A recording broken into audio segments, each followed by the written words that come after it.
지난해 여름 정말 더웠죠. 올 여름은 어떨까요? 전문가들 전망을 보니 더 더울 가능성이 있다고 하네요.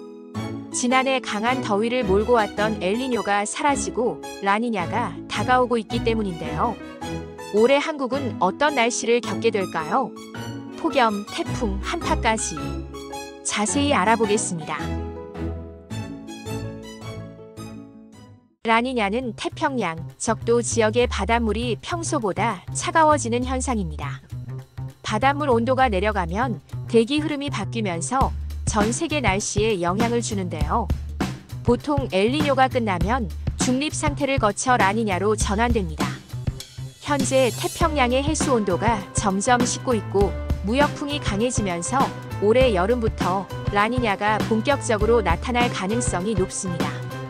외신들을 보니 벌써부터 날씨 걱정하는 기사가 많네요.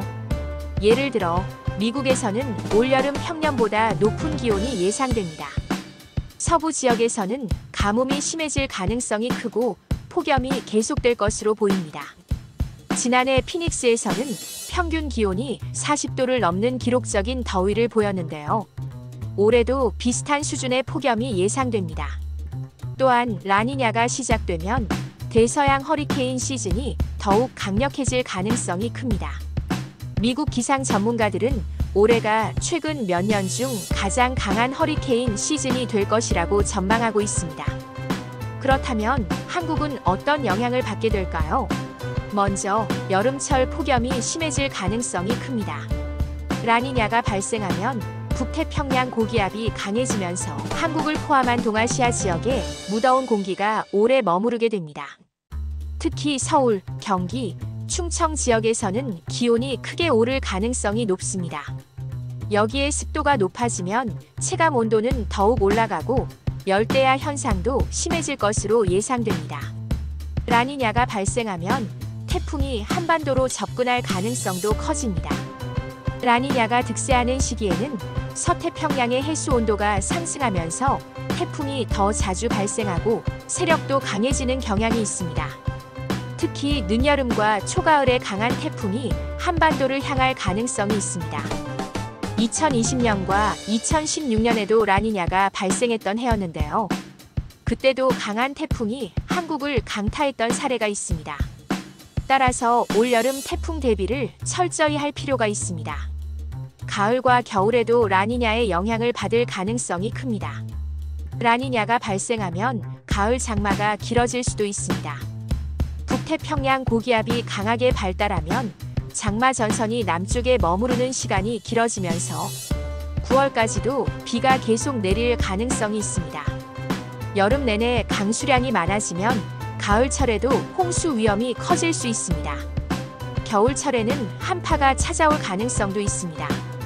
라니냐는 시베리아 고기압을 강화시키는 경향이 있기 때문인데요. 그 영향으로 북극 한기가 한반도로 밀려올 가능성이 커지고 11월에서 12월 사이에 갑작스러운 한파가 발생할 수도 있습니다. 기온이 급격히 떨어지는 초겨울 한파가 예상되는 만큼 보온 대책을 미리 준비하는 것이 필요합니다. 또한 라니냐 시기에는 동해의 해수 온도가 상대적으로 높아지면서 강한 눈구름이 형성될 가능성이 있습니다. 이로 인해 강원도와 경북 지역을 중심으로 폭설이 내릴 가능성도 있습니다. 올 여름과 겨울을 대비하기 위해서는 몇 가지 준비가 필요합니다. 여름철에는 폭염 대비를 철저히 해야 합니다.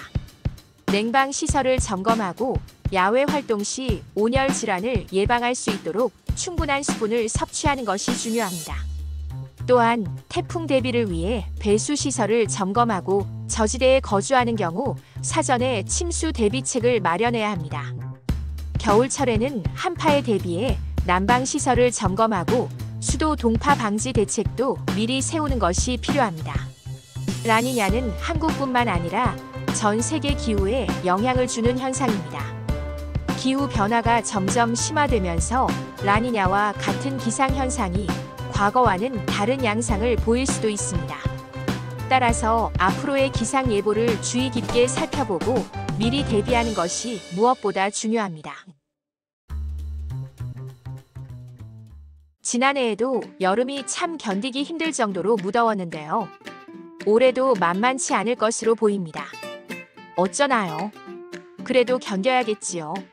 날씨 때문에 스트레스가 극도로 높아질 텐데 정치와 경제 때문에 받는 스트레스라도 줄어들면 좋겠습니다. 그렇게 될 수 있겠지요. 다들 그렇게 바라보자고요.